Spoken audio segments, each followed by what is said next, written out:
चलो लिखना।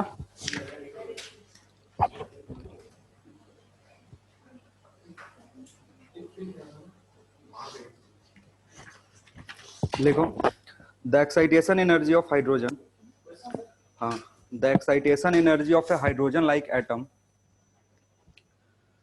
The excitation energy of a hydrogen like atom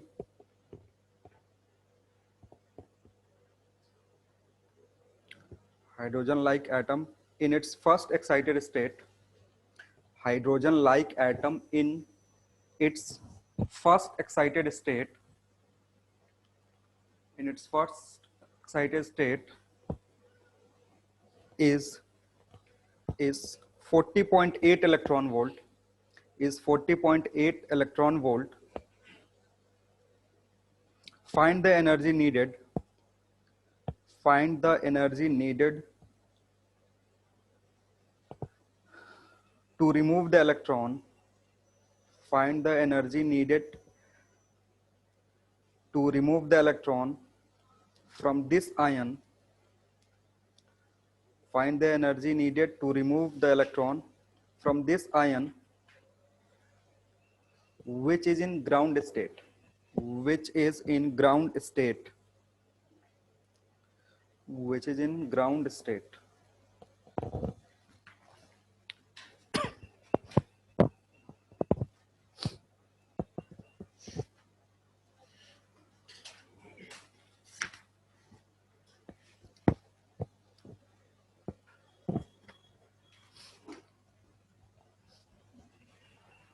कल बताए थे फर्स्ट एक्साइटेशन एनर्जी कितना होता, यूज करो उसको।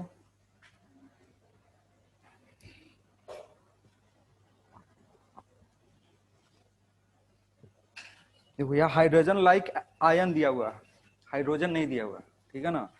यानी इस गिवन क्वेश्चन के लिए तुमको जेड की वैल्यू नहीं पता।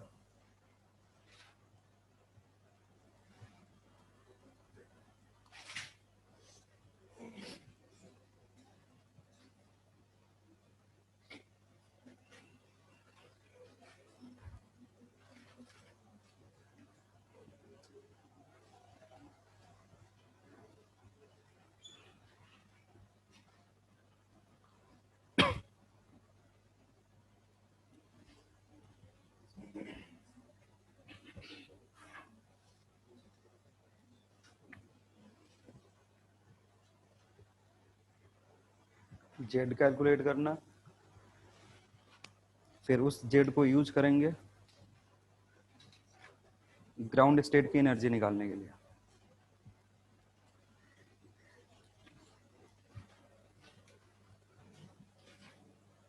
डेल्टा E1 कितना होता है, फर्स्ट एक्साइटेशन के लिए एनर्जी जो लगती है कितनी लगेगी?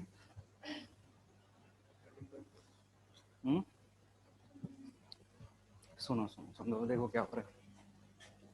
फर्स्ट एक्साइटेशन के लिए ग्राउंड से कहा गया होगा 1 में गया होगा, 1 से 2 में गया होगा, तो 1 की जो एनर्जी है E1 उसकी वैल्यू कितनी होगी? -13.6 जेड स्क्वायर बाई कुछ नहीं, तो n है तो 1 हो जाएगा। इधर E2 कितना होगा? -13.6 और जेड स्क्वायर 2 के लिए नीचे n आएगा तो फिर 4 हो जाएगा। E1 और E2 का डिफरेंस तुमको दिया हुआ है, ध्यान से सवाल पढ़ोगे तो E1 और E2 का क्या दिया हुआ है? डिफरेंस दिया हुआ है। कह रहा है कि जब हम उसको एक्साइट कर रहे हैं तो कितनी एनर्जी लग रही है? 40, और साफ साफ लिखा हुआ है first excited state. First excited state का मतलब होता है ग्राउंड से फर्स्ट में जाना। ग्राउंड ये 1, ये ग्राउंड है और ये फर्स्ट एक्साइटेड स्टेट है। इन दोनों के बीच का जो एनर्जी डिफरेंस है, कितनी एनर्जी लगेगी, वही तुमको दिया हुआ। तो यहाँ से तुम कैलकुलेट कर सकते हो डेल्टा E1 जो ऊपर लिखा हुआ, delta E1 will be E2 minus E1, और इसी का वैल्यू दिया हुआ है 40.8 इलेक्ट्रॉन वोल्ट। तो E2 की वैल्यू रखो, E1 की वैल्यू रखो, जेड आ जाएगा यहाँ से।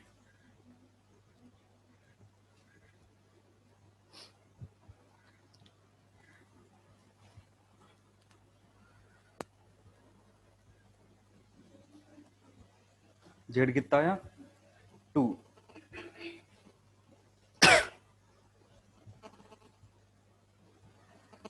जेड 2 आ गया और तुमसे पूछ रहा है ग्राउंड स्टेट में कितना एनर्जी होगा, क्योंकि ग्राउंड स्टेट से किसी भी इलेक्ट्रॉन को रिमूव करने का मतलब है कि उसकी जितनी एनर्जी होगी उस स्टेट में वो पूरा का पूरा तुमको देना पड़ेगा।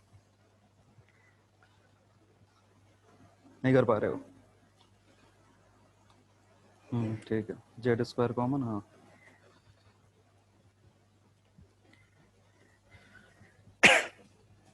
इधर पुट कर दो, E1 की वैल्यू माइनस कॉमन करोगे 13.6, ये इसको भी कॉमन कर सकते हो, जेड स्क्वायर भी कॉमन कर सकते हो, इधर बचेगा 1/4 minus 1 equals to 14.8 electron volt.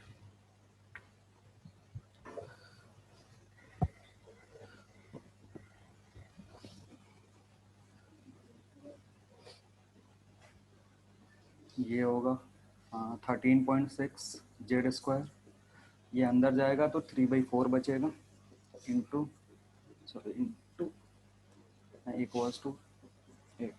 इसको सिंप्लीफाई करो, ये कितनी बार में जाएगा 3339, हाँ पूरा का पूरा कैंसिल आउट हो जाएगा। जेड स्क्वायर जो होगा वो होगा 4, सो जेड की वैल्यू होगी 2, ठीक है। और ग्राउंड स्टेट में अगर इलेक्ट्रॉन है तो उसकी एनर्जी कितनी होगी E1, जो होता है -13.6 जेड स्क्वायर, तो जेड तुमने निकाल लिया है, -13.6 इंटू क्या करना है 4, ये तुम्हारा आंसर हो जाएगा।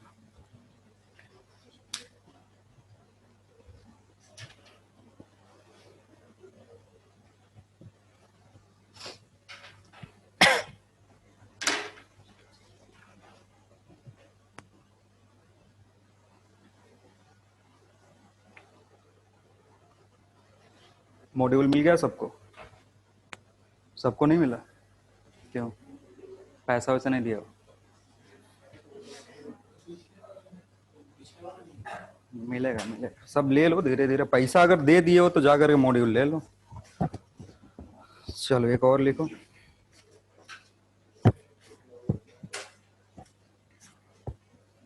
लिखना, a doubly ionized lithium atom, a doubly ionized lithium atom, लिखो जल्दी, a doubly ionized lithium atom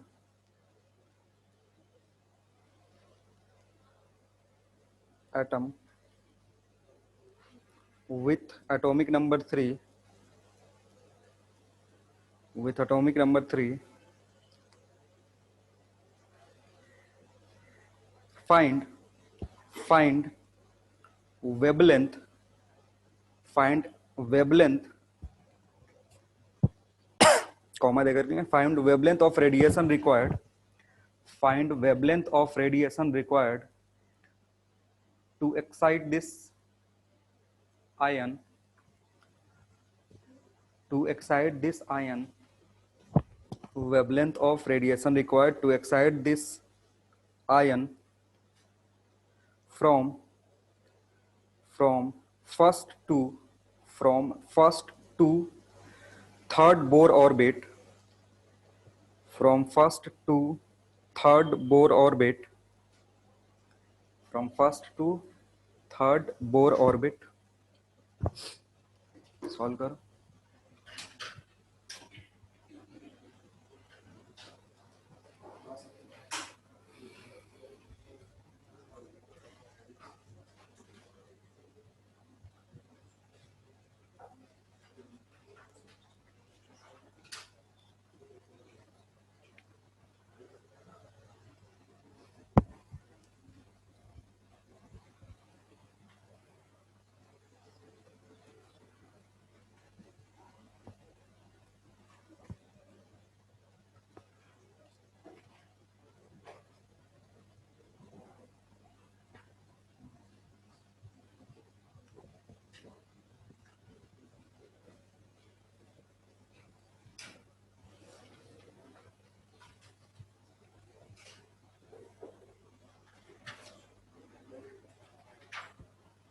क्या पलट रहे हो?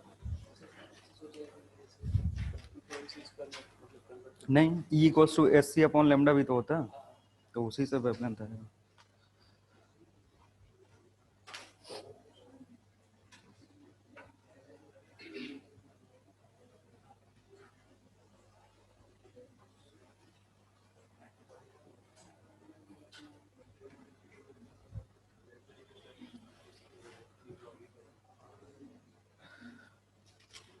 देखो जरूरी है नहीं है ना कि किताब में ऐसा फॉर्मूला रखा हुआ है तो वो रटेंगे ही, 1/λ समथिंग। जरूर नहीं है, तुम डेल्टा ई निकाल लो। सुनो, डेल्टा ई निकाल लो और तुम्हें पता है डेल्टा ई किसके बराबर होता है, तो लेमडा को लिख दो S C by delta E. पता नहीं ये वाला फॉर्मूला किताब में रटा हुआ है कि लेमडा जो होता है वो something -13.6 divided by H C, फिर वो करने की जरूरत नहीं है ना। इधर से ये दो फॉर्मूले यूज कर लो, एक बार डेल्टा ई निकालो और उसको इसमें पुट कर दो, वेवलेंथ आ जाएगा। और एस सी का वैल्यू तुमको पुट करना आता है, एस सी की वैल्यू कितना पुट करेंगे, हाँ उसमें पुट कर दो। सर 12500। 12500, एक मिनट देखते हैं। 12500 क्या unit, angstrom, nanometre? Sir angstrom. Angstrom. 12500 एक बार फिर से चेक कर लो, थोड़ा सा मिस्टेक हो रहा है, 11 समथिंग होगा। हाँ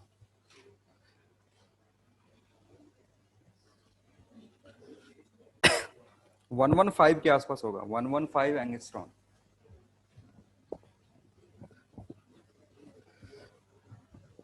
देखो पहले जो सवाल दिया है ना उसमें आराम से पढ़ना क्या है कि कहां से कहां पे जा रहा है, 1 से 2 जा रहा है।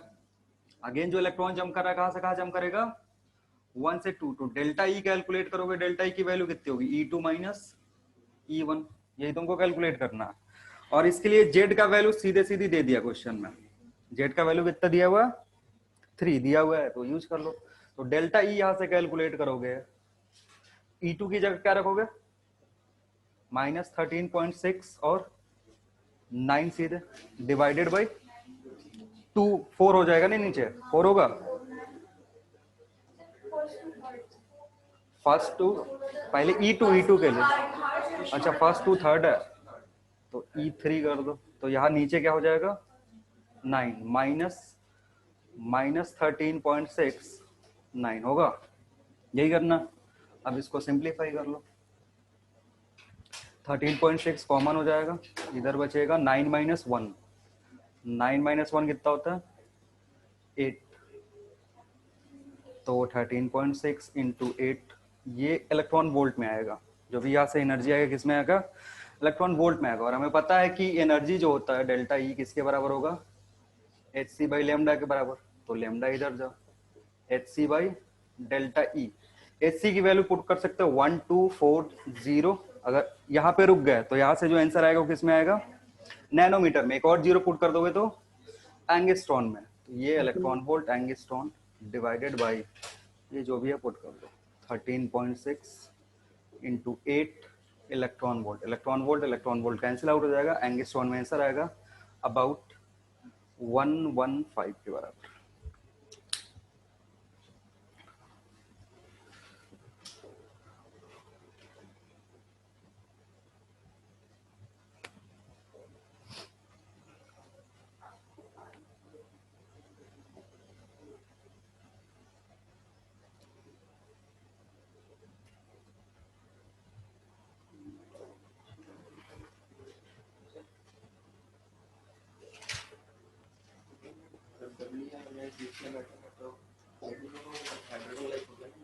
हाँ क्या नहीं, हाइड्रोजन लाइक का मतलब ये है नहीं कि उसका जेड भी 1 ले लेंगे। अरे हाइड्रोजन और हाइड्रोजन लाइक में तुमको पता नहीं है क्या, इस हाइड्रोजन लाइक का मतलब होता है कि उसका जो ऑर्बिट होगा ना उसमें कितने इलेक्ट्रॉन होगा, एक इलेक्ट्रॉन होगा। ठीक है ना, मतलब जब भी हम बोर्स एटॉमिक थ्योरी पढ़ते हैं तो उसमें अगर किसी भी मेटल का पढ़ना है, किसी भी मेटल के लिए पढ़ोगे तो उसमें का सारा इलेक्ट्रॉन निकाल दोगे, कितना छोड़ोगे, एक छोड़ के रखोगे, फिर उसके बाद पढ़ाई करोगे। ठीक है, तो उतना दूर तक जाता नहीं है, ज्यादा से ज्यादा एल्युमिनियम तक तुमको जाएगा। एक और लिखो,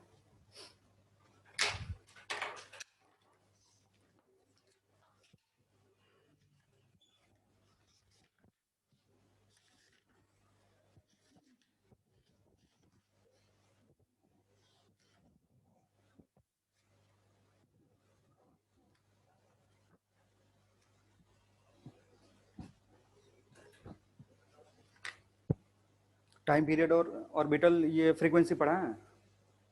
नहीं पढ़ा है? चलो तो पहले वो लिख लो फिर करना। लिखो next heading orbital frequency and time period. Next heading है तुम्हारा orbital frequency and time period.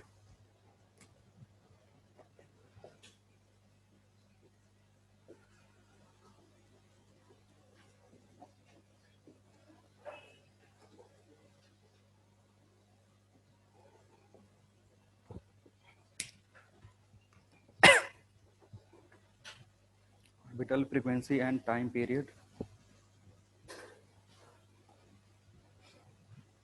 देखो तो अगर फ्रीक्वेंसी निकाल लोगे तो वहां से टाइम पीरियड आएगा, या फिर टाइम पीरियड निकाल लो तो फ्रीक्वेंसी आ जाएगा। और तुम्हें पता है कि जो फ्रीक्वेंसी होता है वो किसके बराबर होता है? 2 पाई। ओमेगा जो होता है वो होता है 2 पाई एफ के बराबर। ठीक है, तो एफ कितना हो जाएगा? ओमेगा बाई 2 पाई। और ये जो ओमेगा होता है, ओमेगा को क्या लिख सकते हो? V into R. Omega circular motion हो रहा है ना, इसके अबाउट सर्कुलर मोशन हो रहा है, तो ओमेगा अगर वी वेलोसिटी यहाँ पे है, ये रेडियस आर है, तो ओमेगा की वैल्यू कितनी होगी?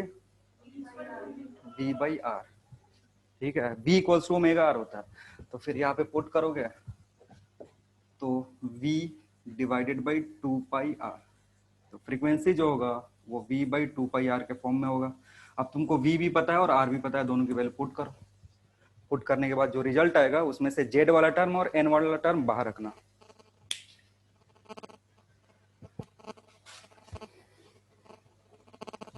v का जो रिलेशन ओरिजिनल वाला रिलेशन था जिसमें मास h वाले सारे टर्म दिख रहे थे वो, और फिर रेडियस वाला टर्म लिखना है, उसको रख करके सिंप्लीफाई करो और बस बताना क्या है, हाँ v का वैल्यू और r का वैल्यू पीछे से पुट करो। उस फॉर्म में नहीं रखना, उस फॉर्म में रखोगे तो कांस्टेंट पता नहीं चलेगा। जेड और आर कांस्टेंट बाहर निकालना।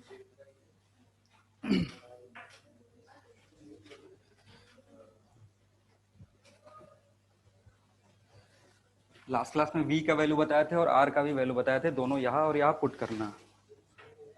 जेड स्क्वायर कैसे डिपेंड कर रहा है? स्क्वायर और n क्यूब पे। चलो देखते हैं बाकी लोगों का भी। इसके ऊपर वाला ये रख दो ना, क्यों सोच रहे हो?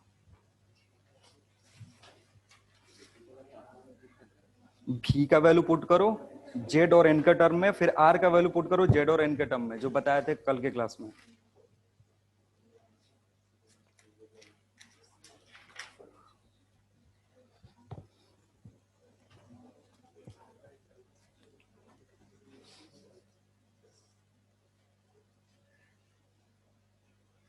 क्या होता है ऊपर v के लिए? z या n? z by n square. चलो इधर नीचे 2 पाई। r के लिए क्या लिखोगे? बोलो। हाँ नहीं, सीधे वो z और n वाला रिलेशन चाहिए और ज्यादा कुछ नहीं। इधर कुछ समथिंग आएगा ना, समथिंग कांस्टेंट, और इधर z square by n cube. और ये जो कांस्टेंट है वो जब 1 1 पुट करोगे तो हाइड्रोजन के लिए बताएगा।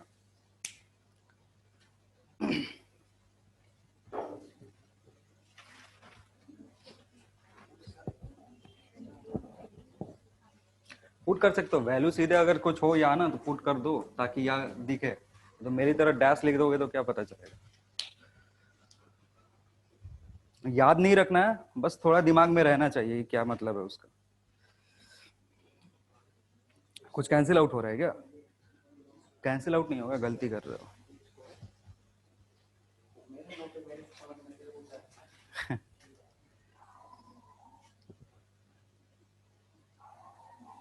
तुम क्या क्या कर रहे हो? अरे भाई ये यहाँ से लो, आधा अधूरा लिखे हो क्या? लिखते ही नहीं हो पूरा पूरा।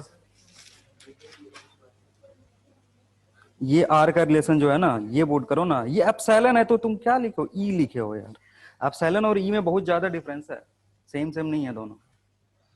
चलो तो इधर समथिंग कुछ कांस्टेंट आया होगा और इधर जेड आएगा। ठीक है, तो Z square by N cube, मतलब जो भी तुम्हारा फ्रीक्वेंसी है उसका रिलेशन, जैसे कंपेयर करने को बोलेगा ना, तो ये अगेन वाला जो कांस्टेंट वाला टर्म होता है, मान लो ये कांस्टेंट समथिंग आ रहा है आर के बराबर, अभी आर यूज नहीं करेंगे, मान लो कुछ कांस्टेंट आ रहा है जैसे एम, ठीक है, तो ये कांस्टेंट है और ये इस पे डिपेंड करेगा।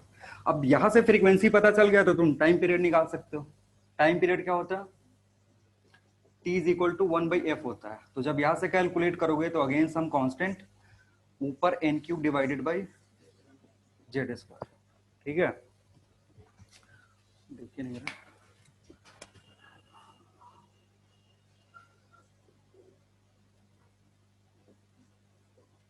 दोनों याद नहीं रखोगे, या तो टाइम पीरियड याद रखो या फिर फ्रीक्वेंसी याद रखो, दोनों याद करोगे कंफ्यूजिंग होगा, इसलिए कोई एक याद कर लो। ज्यादा इंपॉर्टेंट टाइम पीरियड है तो इसको याद कर सकते हो, ठीक है। और यहाँ एक कांस्टेंट आता है जिसको हम T1 बोलते हैं। T1 किसका फ्रीक्वेंसी होगा, फ्रीक्वेंसी ऑफ T1 जो है ये है frequency of electron in first Bohr orbit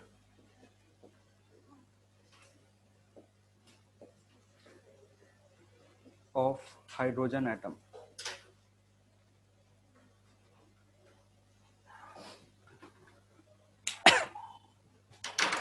उसका वैल्यू लिख लो, हाँ वैल्यू होगा 1.52 इंटू T1 का वैल्यू 1.52 इंटू 10⁻⁻16 सेकेंड, ये टाइम पीरियड है फर्स्ट बोर ऑर्बिट के लिए।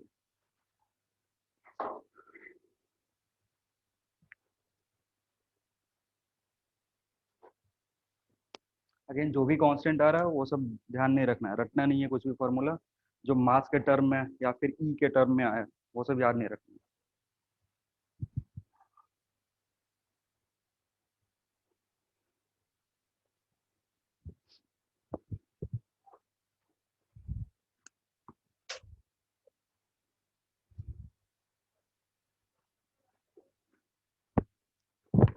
हो गया।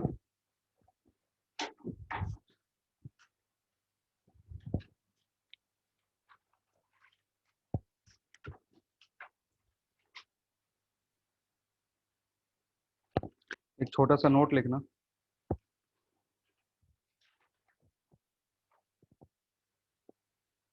13.6 electron volt, 13.6 electron volt, 13.6 electron volt is also known as is also known as is also known as 1 Rydberg, 1 Rydberg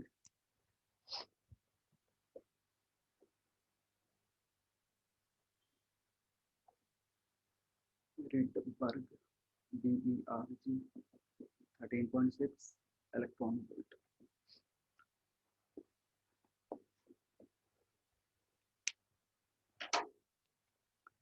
तो यानी जो रिडबर्ग है वो भी किसका यूनिट है, रिडबर्ग किसका यूनिट है, एनर्जी का, ठीक है ना, क्योंकि 1 रिडबर्ग 13.6 इलेक्ट्रॉन वोल्ट के बराबर है और इलेक्ट्रॉन वोल्ट किसका यूनिट है, एनर्जी का, इसलिए रिडबर्ग भी किसका यूनिट होगा, एनर्जी का होगा, ठीक है ना। ये पूछा हुआ सवाल है एक बार, मतलब लोकल जो एग्जाम हुआ था उसमें पूछा था कि रिडबर्ग किसका यूनिट है।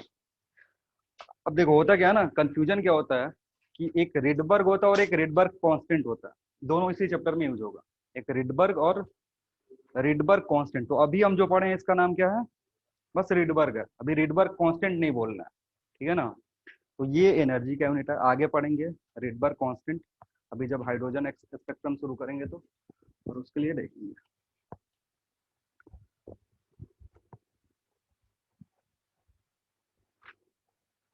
नेक्स्ट हेडिंग जो तुम्हारा है वो है, नेक्स्ट हेडिंग लिखना हाइड्रोजन स्पेक्ट्रम।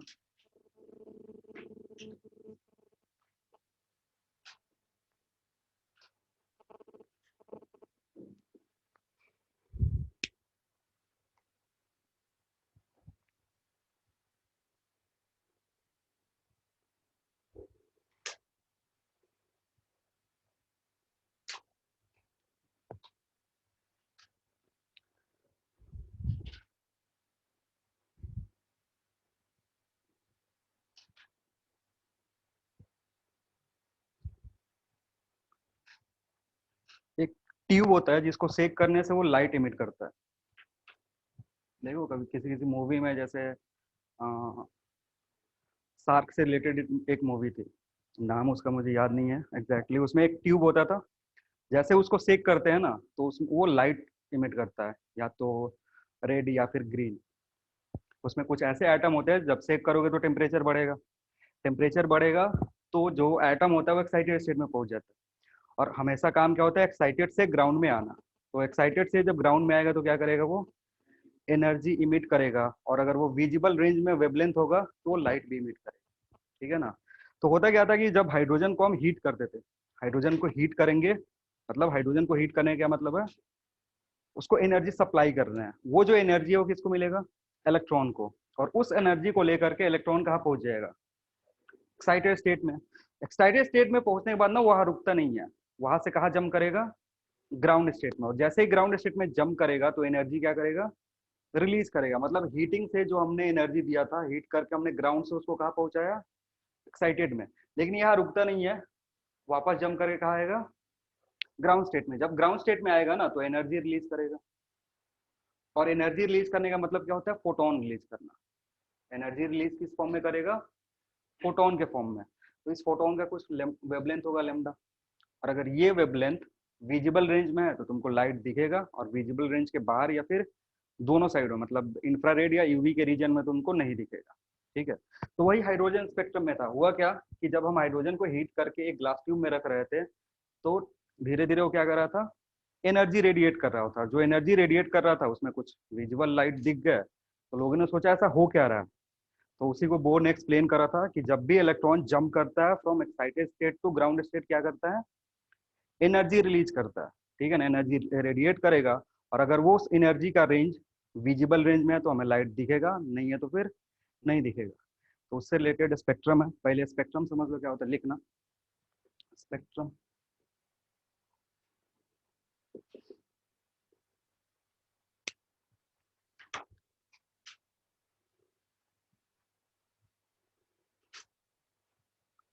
लिखना, it is arrangement of, it is arrangement of, it is arrangement of wavelength, wavelength, wavelength of light, wavelength of light from a given source, from a given source after dispersion, after dispersion, dispersion, disperson, dispersion। ठीक है। अब देखो dispersion समझते हो क्या होता है, bracket में लिख दो, splitting of light into its constituent. Splitting of light is splitting, SPLI, हाँ, splitting of light into its constituent या into its component लिखो, component लिखोगे स्पेलिंग आ जाएगा, into its component। ये एक फेनोमेना होता है जो हम प्रिज्म से पढ़ेंगे। देखो कभी भी क्या होता है ना कि प्रिज्म से लाइट पास होता है, व्हाइट लाइट, तो अपने 7 कलर्स में ब्रेक हो जाता है। इसी फेनोमेना को क्या बोलते हैं, डिस्पर्जन बोलते हैं। ठीक है, पढ़ोगे जब लाइट पढ़ाएंगे तो इधर से व्हाइट लाइट जाता है, लेकिन जब बाहर निकलता है तो कितने कलर में निकलता है, 7 डिफरेंट डिफरेंट कलर निकलता है। तो अगर यहाँ स्क्रीन लगा दोगे तो स्क्रीन पे इधर V और नीचे, सॉरी उल्टा कर रहे हैं, इधर R और इधर V दिखेगा, और बाकी सारी चीजें अपने आप को इधर अरेंज कर लेंगे। तो इसको बोलते हैं व्हाइट लाइट का स्पेक्ट्रम या फिर विजिबल स्पेक्ट्रम। यहाँ से रेड और जो हम प्लॉट कर रहे हैं, ये क्यों आया है, क्योंकि अलग अलग जो भी रेड और वॉयलेट है इसका वेवलेंथ अलग अलग है। तो वेवलेंथ जब अलग अलग होता है ना तो डिस्पर्जन मीडियम, कभी कभी प्रिज्म यूज कर लेते हैं, या कभी कभी हमारे पास डिस्पर्जन डिवाइस होता है वो यूज करते हैं। प्रिज्म यूज करा, सारे जो कंस्टिट्यूएंट थे वो अलग अलग ब्रेक हो गए, सामने स्क्रीन लगाओगे तो सातों कलर दिखेगा। तो उसी को हम क्या बोलते हैं, स्पेक्ट्रम बोलते हैं। तो जरूरी नहीं कि स्पेक्ट्रम हमेशा विजिबल लाइट का भी हो, लाइट का ही होगा। ठीक है, जो इनविजिबल है जैसे अल्ट्रावायलेट या फिर एक्सरे या फिर इंफ्रारेड, सबका हो सकता है, डिपेंड करता है तुमने कैसा सोर्स यूज किया है। तो उससे रिलेटेड हम पढ़ रहे हैं। स्पेक्ट्रम में हम किसका पढ़ेंगे, हाइड्रोजन स्पेक्ट्रम के बारे में पढ़ेंगे। मतलब हाइड्रोजन जो एनर्जी इमिट करेगा उसमें जो वेवलेंथ होगा वही सारी चीजें पढ़ेंगे। अब हाइड्रोजन में क्या होता है, पॉसिबिलिटी क्या क्या है, क्या क्या पॉसिबिलिटी है हमारे पास वो देखते हैं। तो सबका काम क्या होता है, ग्राउंड पे पहुंचना। सबका काम क्या होता है, जितने भी इलेक्ट्रॉन होंगे ऊपर की तरफ वो कहाँ पहुंचेंगे, ग्राउंड में पहुंचेंगे। 1 से लेकर के इनफाइनाइट तक अरेंज कर सकते हैं। अब देखो, एक अगर इलेक्ट्रॉन यहाँ है वो जम करके यहाँ आएगा, तो जम करके अगर यहाँ आएगा तो एनर्जी क्या करेगा, रिलीज करेगा।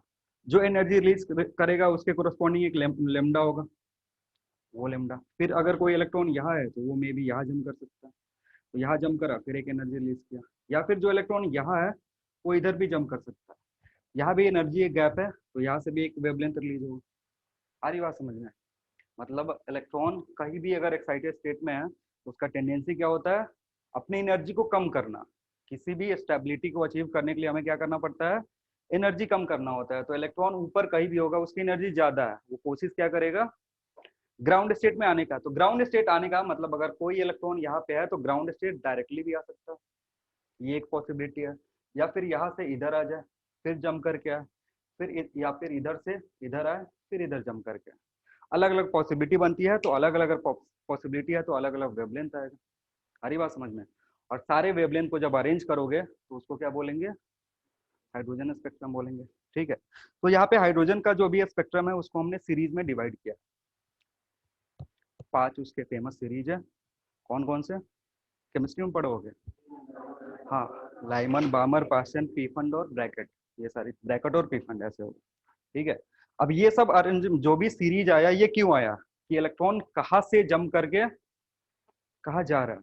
जो भी ये सीरीज बना ये क्यों बना, इसमें इलेक्ट्रॉन किस ऑर्बिट में जंप करके जा रहा है और कहाँ से जा रहा है उसके ये पे, मतलब उससे रिलेट करके बनाया गया। ठीक है ना, तो लिखना, hydrogen spectrum consist of, hydrogen spectrum consist of different series, hydrogen spectrum consists of different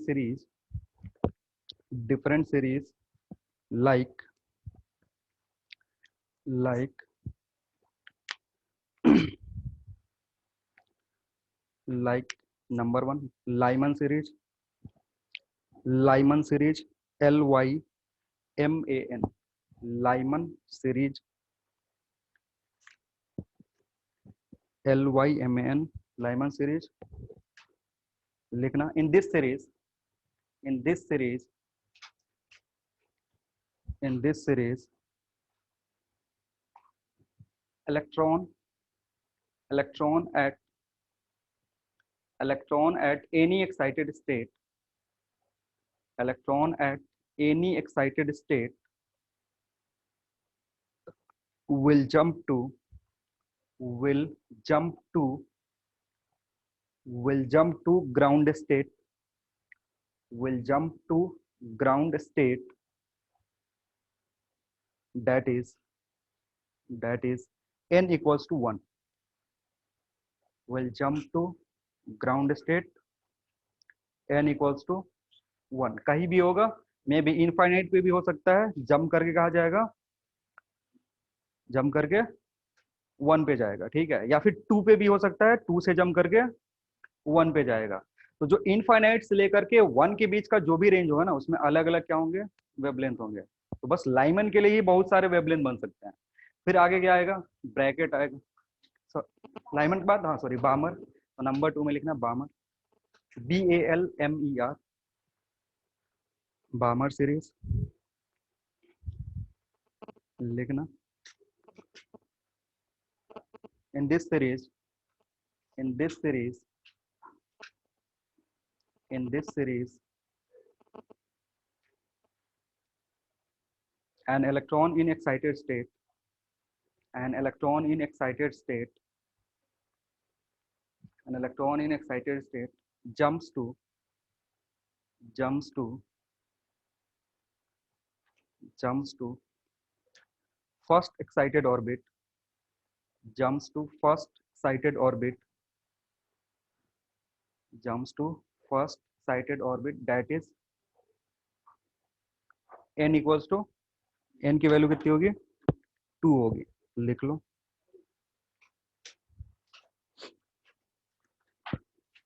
इसमें एक नोट लिख लो next. This series falls under this series falls under visible range this series falls under visible range.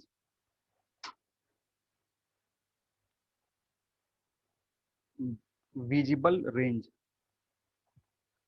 यहाँ से जो light emit होता है ना, या यहाँ से जो फोटोन इमिट होता है उसको हम देख सकते हैं, ठीक है। इसलिए क्या होगा, जो भी बामर सीरीज है उसमें जो रेडिएशन आएगा वो किस में आता है, विजिबल रेंज में आता है, इजीली देख सकते हो। रेड, ब्लू, वॉयलेट ये सब मिलेगा आराम से, ठीक है। थर्ड वन क्या है, थर्ड तक ही पढ़ेंगे, ज्यादा दूर तक नहीं जाएंगे। लिख लो पास्ट, PASCHEN, हाँ ठीक है। पास्टन, पास्टन सीरीज सेम चीज रहेगा, बस यहाँ पे फर्स्ट को हटा करके सेकंड लिख देना और एन को हटा करके 3 लिख देना।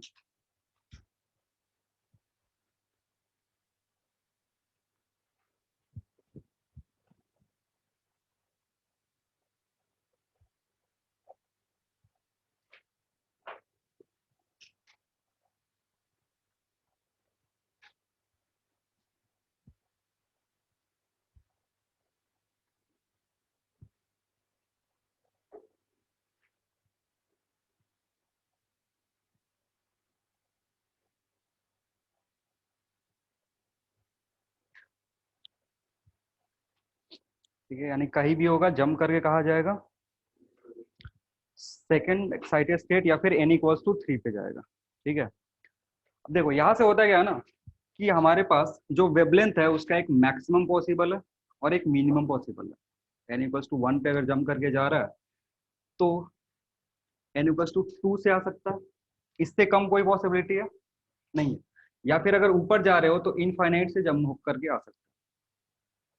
अरे बात समझ में, यहाँ पे दो पॉसिबिलिटी है कि या तो सबसे मिनिमम एनर्जी यहाँ से यहाँ तक जंप कर जाए या फिर इनफाइनाइट से कहा जंप कर जाए, 1 पे जंप कर जाए, ठीक है। तो इससे रिलेटेड एक टर्म आता है जिसको हम बोलते हैं सीरीज लिमिट।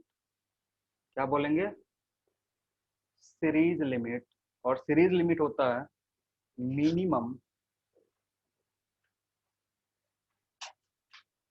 लिखना, minimum value of wavelength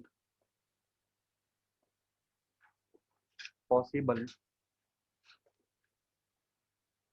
for a given series.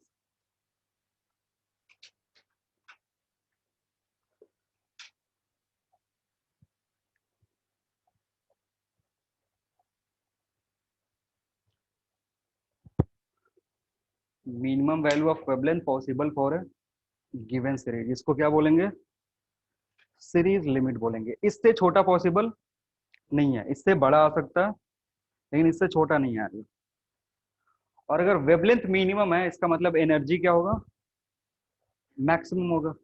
आ रही बात समझ में, अगर जो भी वेवलेंथ क्या है, वेवलेंथ तुम्हारा मिनिमम है, यानी एनर्जी जो रिलीज होगा वो क्या होगा, मैक्सिमम होगा। और मैक्सिमम एनर्जी कब रिलीज होगा, जंप कहाँ से करे, ठीक है ना, इनफाइनाइट से। यहां से जब जंप करेगा तो वेवलेंथ क्या आएगा, मैक्सिमम आएगा। जब 2 से 1 जंप कर रहा है तो एनर्जी का जो डिफरेंस है वो सबसे छोटा है। सबसे बड़ा कब आएगा, जब इनफाइनाइट से जंप कर जाए कहाँ पे, 1 पे, ठीक है। सॉरी, तो 1 पे जंप करेगा तो यहाँ से अगर लाइमन के लिए कैलकुलेट करोगे, लाइमन सीरीज, तो उसका लेमडा कितना होगा, कैसे निकलेगा, पहले डेल्टा ई कैलकुलेट कर लो। डेल्टा ई कितना होगा, E1 के बराबर, यहाँ पे जो एनर्जी है, ठीक है, E1 के बराबर मॉड इसका ले सकते हो, माइनस में जो आएगा क्योंकि ये सीधे वैल्यू पुट कर रहा हूँ। तो जो E1 है, तो यहाँ से E1 की वैल्यू जो होगी वो किसके बराबर होगी, HC upon lambda. So lambda जो होगा वो कितना होगा, HC बाई E1। यानी अगर यहाँ से कैलकुलेट करा तुमने, जो भी वैल्यू होगा वो पुट करोगे, जेड की वैल्यू आएगी ना इस ई में, तो डायरेक्ट 13.6 नहीं पुट करना है, अलग अलग आइटम के लिए अलग अलग होगा। हाइड्रोजन के लिए पुट करोगे 1 हो जाएगा, ठीक है। तो अगर ई की वैल्यू पुट कर रहे हो और एस सी की वैल्यू पुट कर रहे हो तो उसके कोरस्पॉन्डिंग एक वेवलेंथ आएगा और वो बताएगा कि कितना छोटा से छोटा पॉसिबल है, ठीक है। और वो छोटा हम देख लेंगे, उसका कोरस्पॉन्डिंग बता देते हैं कि रेंज कहाँ से कहाँ तक पॉसिबल है। वैसे बामर के लिए करोगे तो क्या हो जाएगा, E1 की जगह E2 हो जाएगा। ठीक है,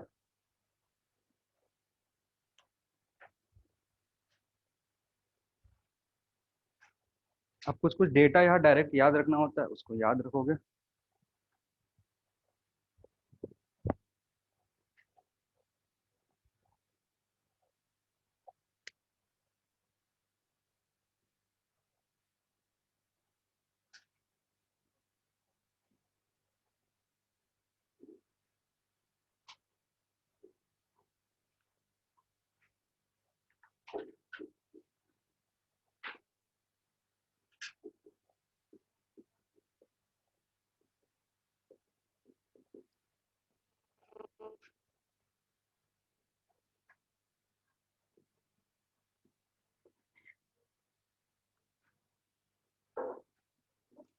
हाइड्रोजन के लिए E1 कितना होगा, -13.6। E2 कितना होगा, 3.4। हाँ ये सब याद रखना, इसके 1.5। ठीक है, चलो इतना ही याद रखना है, ज्यादा याद रखने की जरूरत। और ये गैप याद रखना, ये गैप कितना होगा, 10.2। ठीक है, ये जो एनर्जी गैप है डेल्टा E1 इसको बोल सकते हो। डेल्टा E1 की जो वैल्यू है कितना है, डेल्टा E1 की वैल्यू 10.2 है। और इधर डेल्टा E2 कितना होगा, 2 पॉइंट समथिंग, 2.8। 2.8,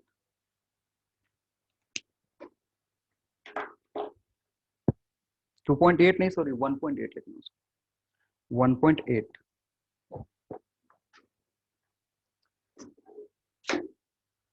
1.8।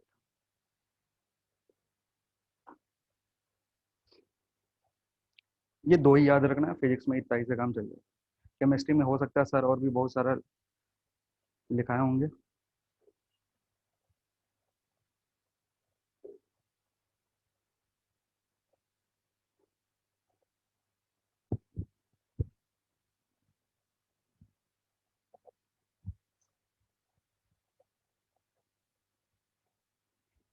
अब देखो बामर के लिए चेक करेंगे,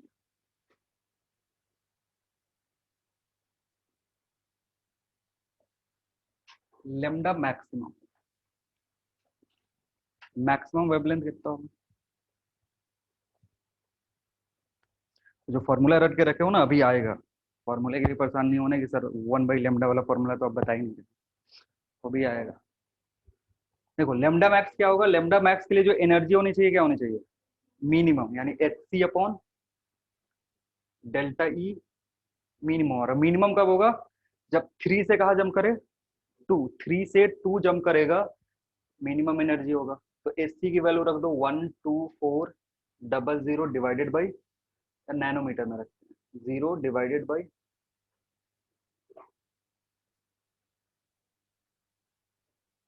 कितना से डिवाइड करोगे, 1.8 से। ठीक है, तो यहाँ से लेमडा मैक्सिमम आएगा।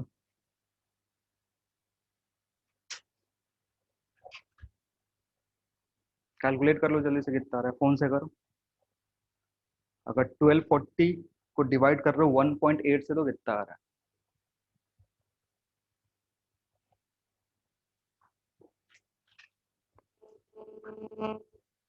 Sir, 688.8. है, 688 मतलब 670 के आसपास।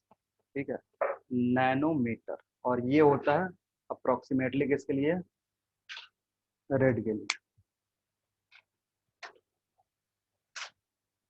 एग्जैक्ट नहीं है कि रेड ही होगा, मतलब रेड ऑरेंज इस रेंज में हो सकता है।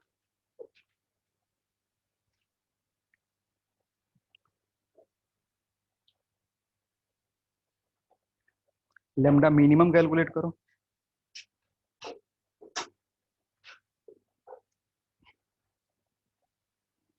लेमडा मिनिमम के लिए क्या होना चाहिए, Hc by delta E maximum. और इसका मतलब है कि जंप करके कहाँ आएगा, 2 में आएगा। ठीक है, यानी Hc 1240 डिवाइडेड बाई 3.4, यहाँ से कैलकुलेट करोगे तो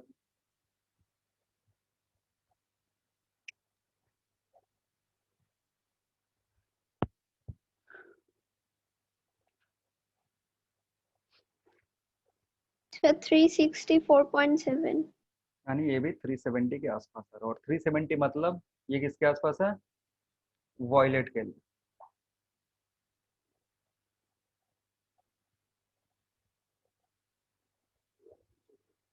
क्या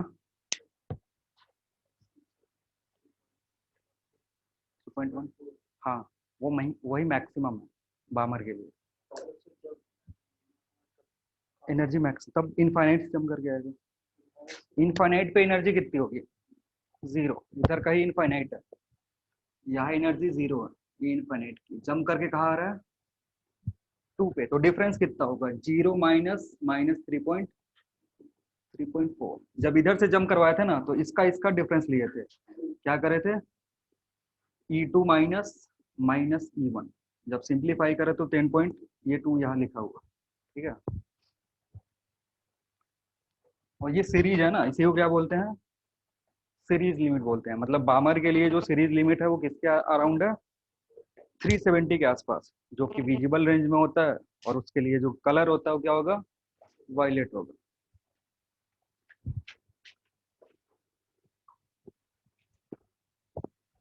हम लिखना expression for wavelength, expression for wavelength, expression for wavelength, wavelength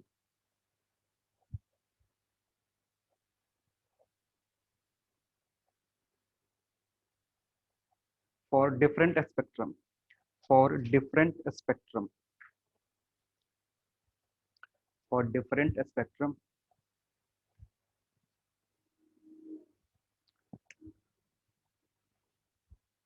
देखो, तो जनरली हमारा काम क्या होता है? डेल्टा ई कैलकुलेट करना। और डेल्टा ई जैसे ही पता चलेगा, एचसी वाला फॉर्मूला यूज करेंगे और उधर से कैलकुलेट कर लेंगे। तो डेल्टा ई जो होगा, मान लो तुम्हारा था पहले कहाँ पे? एन पे था, ठीक है ना, या एन इनिशियली, और जम कहाँ कर गया? एन एफ पे कर गया, ठीक है। तो यहाँ का कुछ एनर्जी होगा जिसको हम क्या बोल सकते हैं? इनिशियल। और इधर का एनर्जी ई फाइनल, ठीक है। तो डेल्टा ई जो होगा वो क्या लिख सकते हो? जो एनर्जी पहले था, एनर्जी था, नीचे क्या क्या करा? रिलीज करा। तो कहा कि एनर्जी ज्यादा होगी, इनिशियल ज्यादा होगा। जंप करेगा, रिलीज कर रहा है, रिलीज करने का मतलब यहाँ का एनर्जी ज्यादा होगा, तो क्या करोगे? ई आई माइनस ई एफ, ठीक है ना। ये जस्ट उल्टा है एब्जॉर्प्शन का। अभी क्या बोला? एनर्जी रिलीज हो रहा है ना, एब्जॉर्ब करने के केस में क्या होता है? एनर्जी लेता है। तो ये एनर्जी मतलब यहाँ से जम करके ऊपर जाता है। आ रही बात समझ में? तो उसमें जब डिफरेंस लेते हैं थोड़ा सा चेंज हो जाता है। तो यहाँ से हमें कैलकुलेट क्या करना होता है? इनिशियली कितना एनर्जी थी और फाइनली कितना एनर्जी था। और ई आई हमें पता है, ई आई क्या होगा? माइनस 13.6 और Z square by N square. तो एन आई यहाँ इनिशियल लिख सकते हो, और इसमें से क्या घटाओगे? Minus 13.6 again Z square by N F, ठीक है। अब इसको थोड़ा सा अरेंज कर लो। अरेंज करोगे तो क्या होगा? डेल्टा ई जो होगा, डेल्टा ई हो जाएगा 13.6 कॉमन कर रहे हैं, 1 by N F square minus 1 by N I square. ये डेल्टा ई होता है जब भी ट्रांजिशन होगा। और जेड स्क्वायर लिखो, 13.6 जेड स्क्वायर।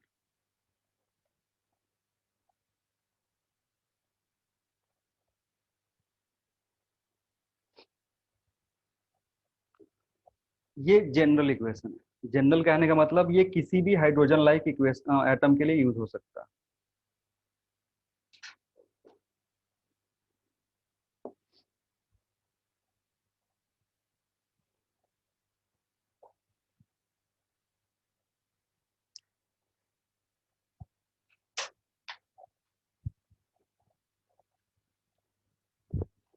और ध्यान रखना, जो भी एनर्जी यहाँ से आएगा वो किस टर्म में आएगा?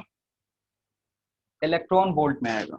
ठीक है ना, जो भी एनर्जी यहाँ से आएगा वो किस में आएगा, इलेक्ट्रॉन वोल्ट में। देखो डेल्टा ई पता चल गया, और डेल्टा ई बराबर किसके होगा, एस सी बाई लेमडा के। तो यही फॉर्मूला तुम रट के रखते हो, एस सी बाई लेमडा किसके बराबर होगा, 13.6 Z square 1 by N F square minus 1 by N A square. थोड़ा सा इसको सिंप्लीफाई करते हैं, ऐसे लिखते हैं 1 बाई लेमडा, याद करने का जरूरत नहीं है, फॉर्मूला नहीं रटना है। 13.6 divided by H C Z square 1 by N F square minus 1 by N A square. और ये जो टर्म होता है ना, इसको एक अलग कांस्टेंट का नाम दिया गया, 13.6 बाई एच सी को क्या बोलते हैं, रिडबर्ग कांस्टेंट बोलते हैं, आर से रिप्रेजेंट करते हैं। ठीक है,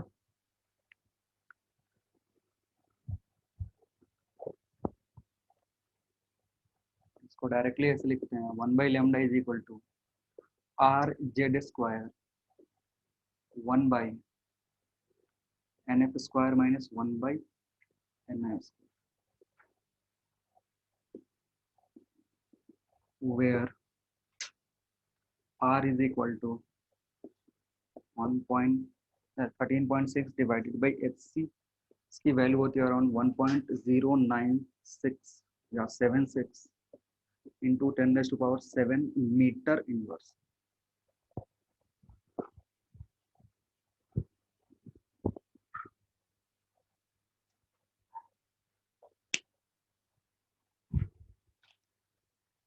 और कभी इसका जरूरत नहीं पड़ता है फिजिक्स में, बायोलॉजी में हो सकता है इधर से सवाल पूछ दे, सॉरी केमिस्ट्री में, लेकिन फिजिक्स में इधर से सवाल ही नहीं आता। नहीं, बायोलॉजी में नहीं पूछे, कोई जेई वाला नहीं है इधर, मैथ और साइंस दोनों लेकर, मैथ और वो बायोलॉजी दोनों लेकर के कोई दे रहा है एग्जाम फरवरी वाला, जेई मेंस का, तुम दे रही हो, बाकी तुम यार आर्ट्स लेना चाहिए था तुमको, गलती कर लिया साइंस लेकर, पापा नहीं माने तो कोई दोस्त बनाओ रैंचो टाइप का। हाँ इसको लेके जाओ, लेके जाओ बेटा, ये समझाएगा पापा। रूम में एसी लगा हुआ है, नहीं लगा, फिर तो गलत। चलो, तो देखो ये फॉर्मूला वही कह रहा हूँ, रखने की जरूरत नहीं है, फिजिक्स के लिए मत रखना, ज्यादा से ज्यादा होता है ना, तो वेवलेंथ निकालने के लिए क्या यूज कर लेंगे, वही जो शुरू में डेल्टा ई कैलकुलेट कर लो, जो भी इक्वेशन दिया है वहां से, और डेल्टा ई कैलकुलेट करने के बाद फिर एस सी वाई वाला फॉर्मूला यूज कर लो। ठीक है ना, वो किताबों में ऐसे भरा पड़ा है फॉर्मूला, ताकि बच्चे याद कर करके क्या हो जाए, लेट जाए। क्या, हाँ केमिस्ट्री का सॉल्व होता है, हाँ उससे भी सॉल्व होगा, अरे वही सेम चीज है केमिस्ट्री। अरे भैया जब डेल्टा ही निकालोगे ना, तो हम इतना काम तो करते ही हैं उधर भी, केमिस्ट्री में भी जब डेल्टा ही निकालोगे तो इतना मेहनत करोगे ही, तो डेल्टा ही जब निकाल लोगे ना, तो सेपरेट डेल्टा ही निकालने के चलते ये अलग से फॉर्मूला रखवा देता है कि बच्चा डायरेक्ट यहाँ से लेमडा निकाल ले, जो कि ज्यादा प्रॉब्लम क्रिएट करता है। ठीक है, तो सीधे डेल्टा ई निकाल लो, डेल्टा ई के लिए पहले ई फाइनल माइनस ई इनिशियल कर लेना, जो भी गिवन टर्म होगा उसके अकॉर्डिंग, और फिर इसमें क्या कर देना, डेल्टा ई ऐसा लिख देना, ये लेमडा चुपचाप दे देगा, ना तो रिडबर्ग का जरूरत है, ना फिर कोई कांस्टेंट रखने का जरूरत नहीं है, सवाल करोगे मॉड्यूल में ना पता चल जाएगा। ठीक है,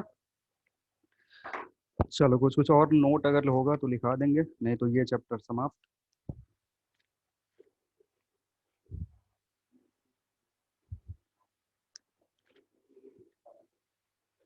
हाँ इसके लिए थोड़ा लिख लो, range of wavelength for visible light, range for wavelength of visible light, range for wavelength, range of wavelength for visible light, visible light के लिए जो रेंज होता है वेवलेंथ का, रहता नहीं, बस हल्का सा दिमाग में आइडिया होने चाहिए कि कहाँ से कहाँ तक होता है। ठीक है, हाँ तो लिखोगे, एक साइड लिखोगे कलर, दूसरे साइड लिखोगे रेंज, एक साइड लिखोगे कलर, दूसरे साइड क्या लिखोगे, रेंज। एग्जैक्ट याद करने की जरूरत नहीं है, क्योंकि अलग अलग बुक में वेरी करेगा, बार बार बोल रहा हूँ, रेंज याद करना है बस कि कहाँ से कहाँ तक होगा। तो शुरू करेंगे व्यूअर्स, वी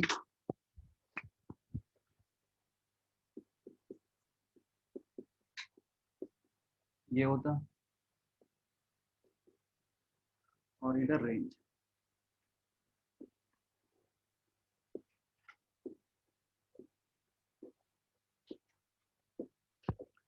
शुरू होता है 350 से, नैनोमीटर। नैनोमीटर में लिख रहे हैं, ऊपर वाले दिख ही नहीं रहे क्या, ऑनलाइन वाले थोड़ा जूम करके देख लो, लिख लो 350 से 400, 350 से 400 के बीच में होगा तो उसको क्या बोलेंगे, वॉयलेट। अब एक बार वो चेक कर लेना जो इधर निकाले थे वो उस रेंज में आ रहा है कि नहीं आसपास। 370 आया था, ठीक है ना, 370 किसके आसपास है, वॉयलेट में। इंडिगो के लिए लिख लो 400 टू 450, 400 टू 450। ब्लू के लिए 450 टू 500।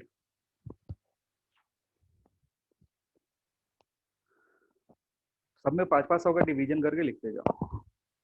450 टू 500, ठीक है, 500 टू 550।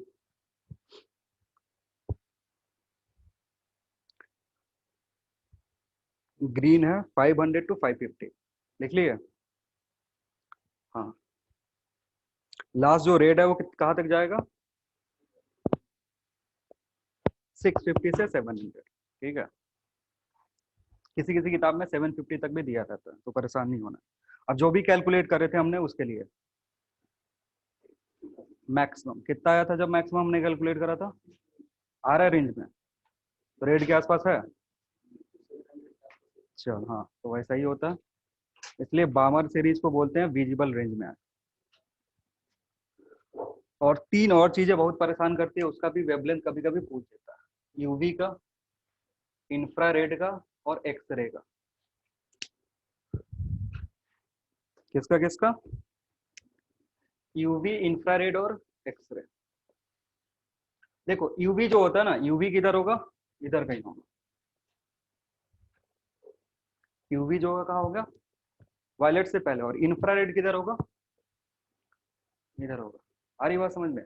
तो देखो इंफ्रारेड देखते ही क्या पता चलना चाहिए कि जो इसका वेवलेंथ है इंफ्रारेड का वो रेड से ज्यादा है, यानी 750 से ज्यादा होगा, कम होगा क्या, 750 नैनोमीटर से ज्यादा होगा। और इसके लिए क्या होगा, 350 से कम होगा। यूवी जो होगा वो 350 से कम होगा। और एक्सरे जो होता है ना वो होता है अबाउट 1 एंगस्ट्रॉन के आसपास। एक्सरे जो होगा वो कितना होगा, 1 एंगस्ट्रॉन के आसपास होगा। 1 एंगस्ट्रॉन याद रख लो, या फिर 0.1 नैनोमीटर के आसपास।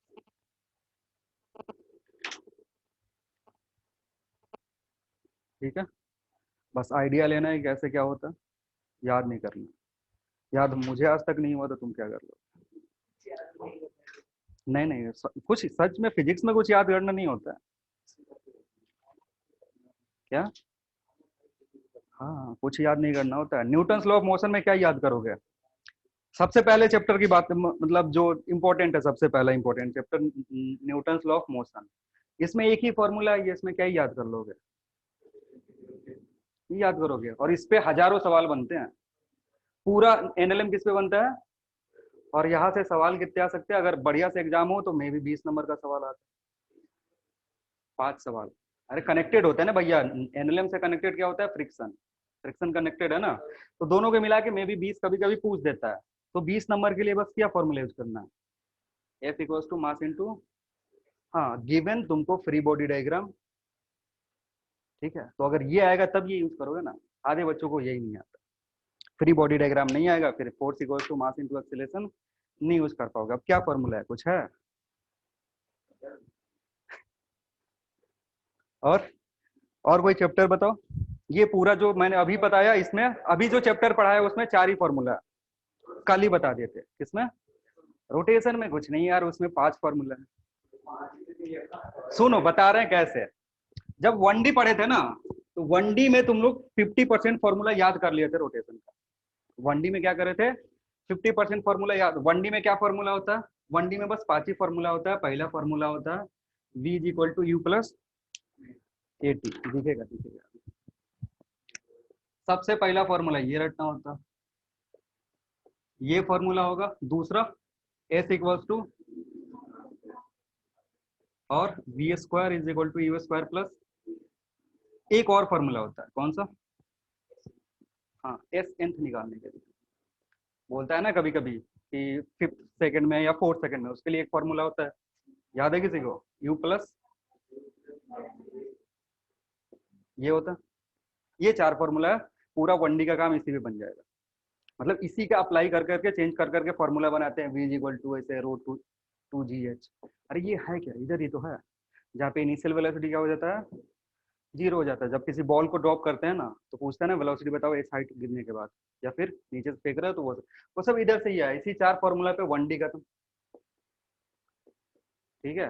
अब 1D में ना इसी को जब ओमेगा कर दोगे, ओमेगा नॉट अल्फा, ठीक है, इसको थीटा, ये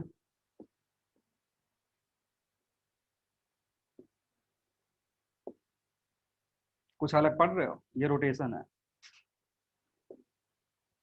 रोटेशन या फिर सर्कुलर, ऐसे एंड पे वैसे लिख सकते हैं। और हल्का सा थोड़ा क्या चेंज करना अब देखो। और दूसरा चीज कहाँ चेंज होता है इसमें, जब पढ़ते हैं ना तो हम force equal to mass into acceleration पढ़ते हैं। रोटेशन में क्या हो जाए, टॉर्क इक्वल टू फोर्स किससे रिप्लेस होगा, टॉर्क से, मास ए अल्फा। कुछ नया फॉर्मूला रोटेशन में पढ़ते ही नहीं है, कुछ नया नहीं। पी इक्वल टू क्या होता है, क्या है ये, linear momentum, angular momentum L equal to, अरे आर से मल्टीप्लाई करना है। Velocity v is equal to r से मल्टीप्लाई करा, चेंज हो गया। सब यही करना होता है, कुछ अलग नहीं होता है। तो तुमको लगता है कि रोटेशन अलग पढ़ रहे हो, लेकिन अलग उसमें कुछ नहीं है, सब पुराना वाला, ये बस तुम लोग कनेक्ट करना नहीं आया। ठीक है, हाँ सब एनएलएम ही है। हाँ हाँ, बायोलॉजी दर्द वाला सब्जेक्ट है, वो हमको पता है। कोशिश करा था मैंने भी 8 9 10 में पढ़ने की। क्या निगेटिव मार्किंग होता तो हर एग्जाम में मेरा निगेटिव ही आता है, लेकिन था नहीं।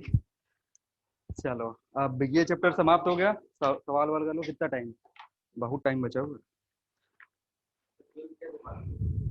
क्या 12th में बायोलॉजी लिया ही नहीं थे? क्यों लेंगे बायोलॉजी, मैथ वाले स्टूडेंट, बिहार में वो दर्द नहीं है इस बच्चों को, या तो मैथ लो या फिर बायोलॉजी लो। नहीं नहीं नहीं, बिहार में वो सब दर्द नहीं झेलना होता, तभी तो सब आईएएस बन जाते हैं।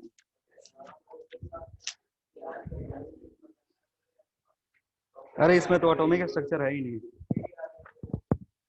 करो धरना उरना पे बैठो, चेंज करवाओ रूटीन, सिलेबस सिलेबस चेंज करवाओ। देखो कर पा रहे हो तो, आजकल हो रहा है ना, इलेक्शन का टाइम है, धरना पे बैठ जाओ। क्या नहीं होगा?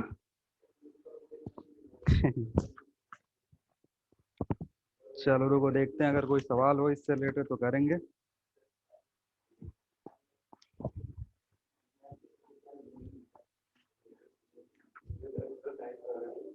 अच्छा चलो, एक छोटा सा टॉपिक है वो पढ़ लो, लिखना Doppler effect in light. Doppler effect in light, light में डॉपलर इफेक्ट जो होता है उसको कैसे देखेंगे। Doppler effect in light,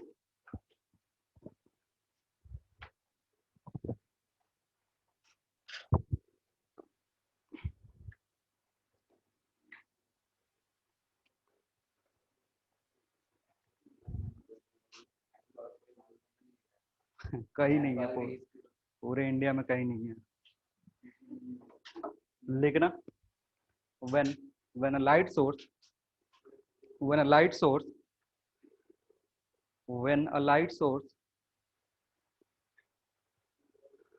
approaches when a light source approaches or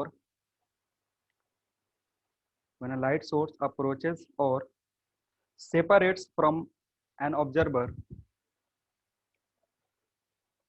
approaches or separates from an observer, frequency of light, frequency sir of repeat कीजिए sir एक बार। हाँ, when a light, सर एक बार रिपीट कीजिए। हाँ बोल रहा हूँ, when a light source approaches or separates from an observer, from an observer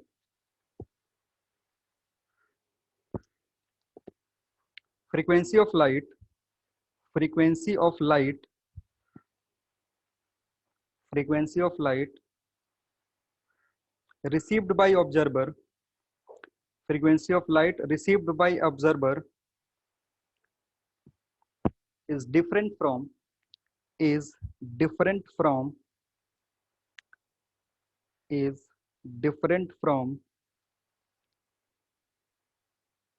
frequency emitted by source is different from frequency emitted by source is different from frequency emitted by source, which is called apparent frequency, which is called apparent frequency, which is called apparent frequency, and it is given as and it is given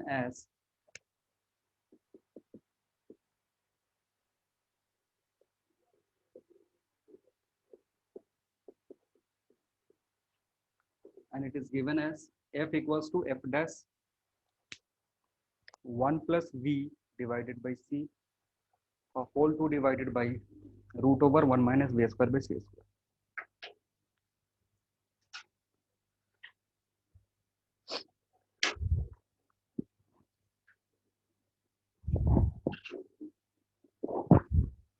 ठीक है, इसमें लिखना where v is velocity of source, where v is velocity of source,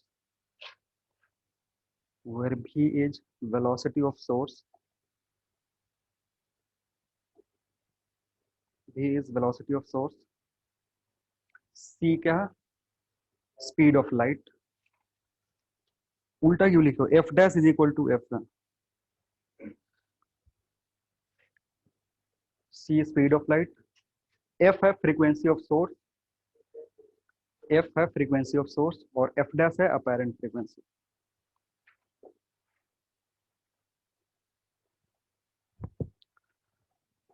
और again अगर wavelength दे दिया तो क्या करोगे, इसका उल्टा कर दोगे. अगर वेवलेंथ देगा ना तो जो भी यहाँ रिलेशन है क्या होगा, चेंज हो जाएगा. तो lambda dash is equal to lambda, ये ऊपर ये वाला टर्म नीचे, लिखने का जरूरत नहीं, तो दिमाग में लगा लेना एग्जाम में.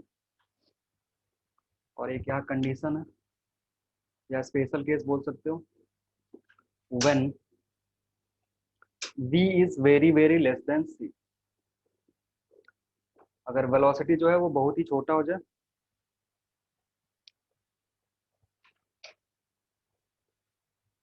c से, वेलोसिटी अगर छोटा हो जाए c से तो ये वाला टर्म जीरो हो जाएगा. तो f डैश की जो वैल्यू होगी वो होगा f into 1 plus v by c.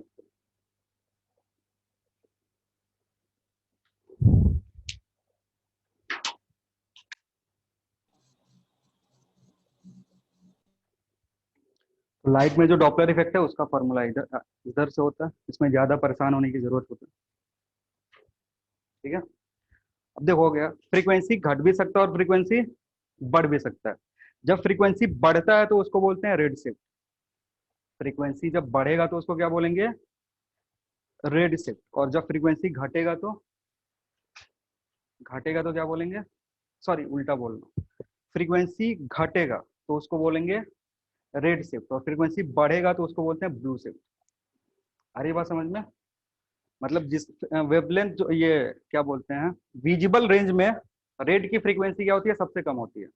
Visible range में रेड की फ्रीक्वेंसी क्या होगी, कम होगी. तो जब डॉपलर इफेक्ट हो रहा है, डॉपलर इफेक्ट में जो तुमने फ्रीक्वेंसी रिसीव करा वो रेड की तरफ अगर शिफ्ट हो रहा है, रेड की तरफ शिफ्ट हो रहा है, तो पूछता है कि जो भी गैलेक्सीज है वो सेपरेट हो रही है, एक दूसरे को अप्रोच कर रही है.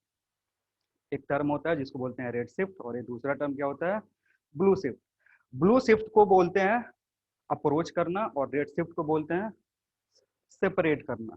ठीक है, तो अगर डॉपलर इफेक्ट के चलते जो हमारे पास किसी गैलेक्सी को हम ऑब्जर्व कर रहे हैं, ठीक है, अगर वहां से जो लाइट आया हमारे पास और उसका शिफ्टिंग किधर हो रहा है, रेड की तरफ, यानी वो गैलेक्सी हमसे दूर जा रहा है. ठीक है ना, तो इसमें लिखना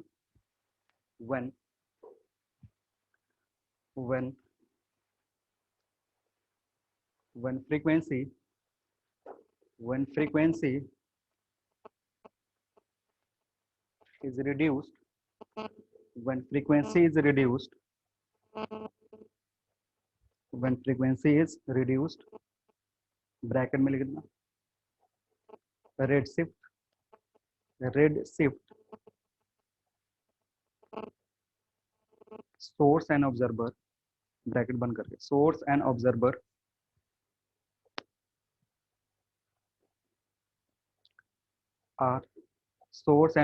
are separating from each other. Source and observer are separating from each other.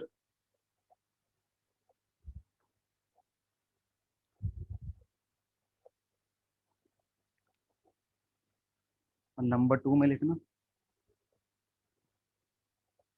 when frequency is increased,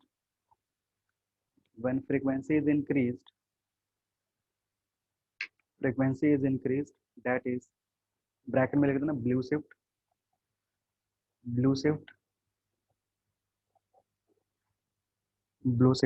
comma, source and observer are approaching each other.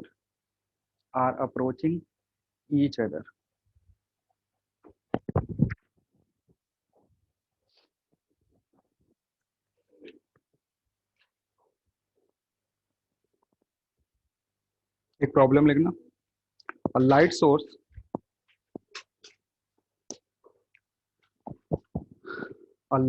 on earth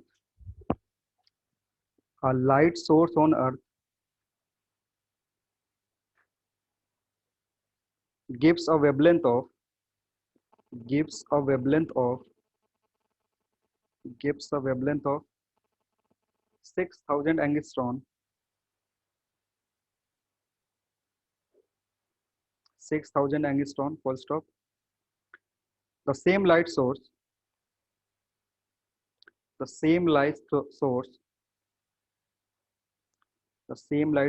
when kept on a star,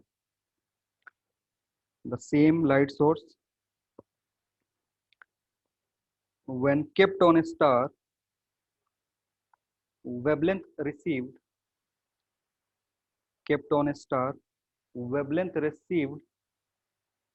is 6010 angstrom, 6010. Wavelength received is 6010 angstrom. Determine velocity of star.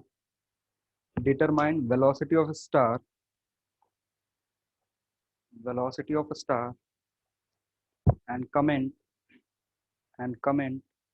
whether it is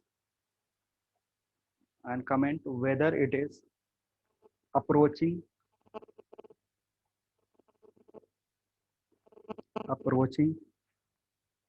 or getting separated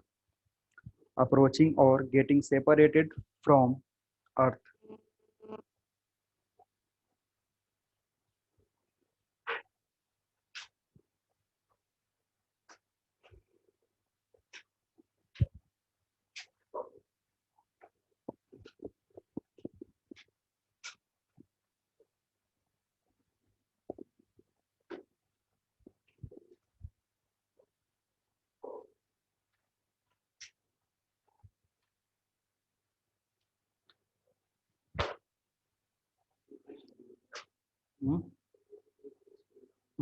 नहीं, क्या wavelength दिया है ना, हाँ उल्टा करो,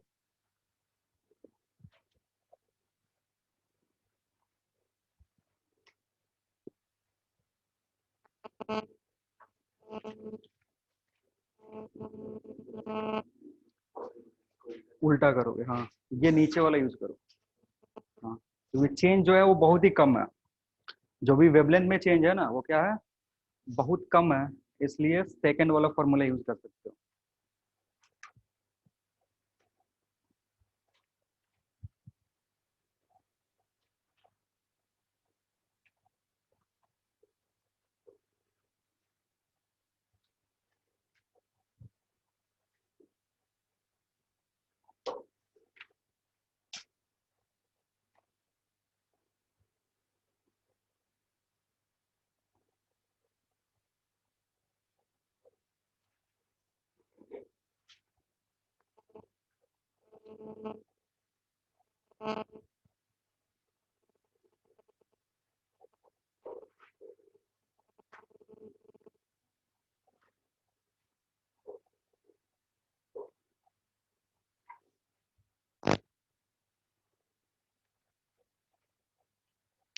frequency वाले को वेवलेंथ में चेंज नहीं कर पा रहे हो?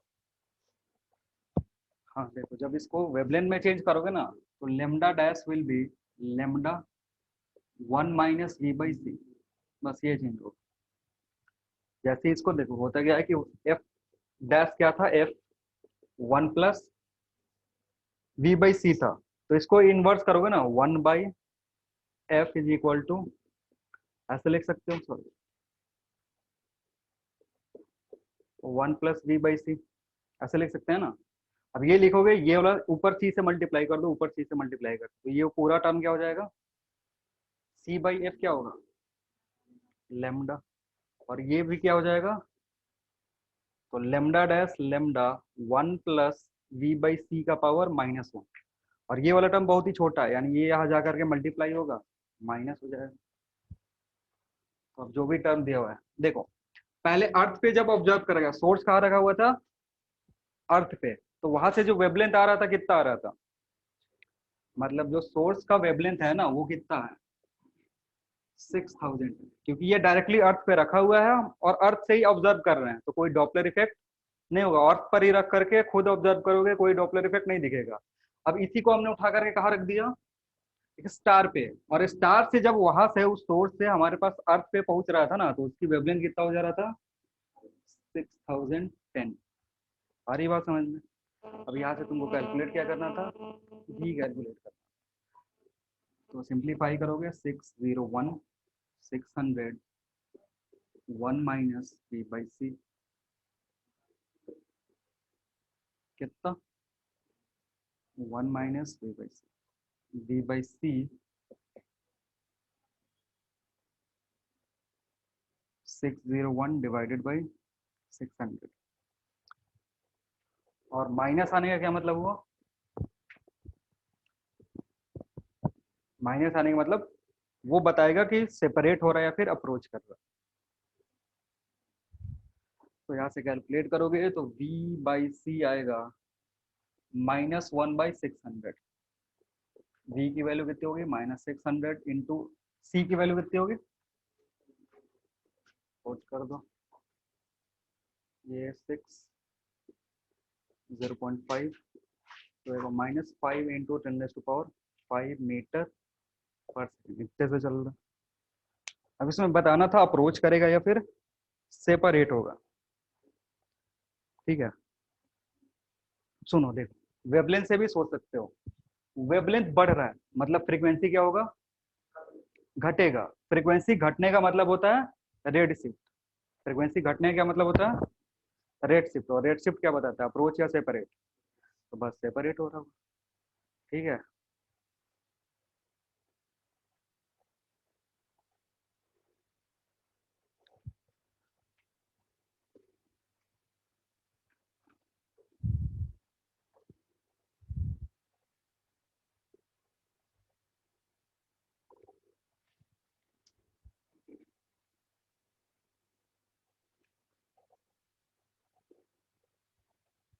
चलो, तो इसी के साथ एटॉमिक स्ट्रक्चर खत्म हो गया। अगला जो क्लास होगा वो न्यूक्लियर से रिलेटेड होगा, जिसमें रेडियो एक्टिविटी, आइसोबार, आइसोमर्स, ये सब पढ़ते हैं। Thank you everyone, next class में मिलते हैं।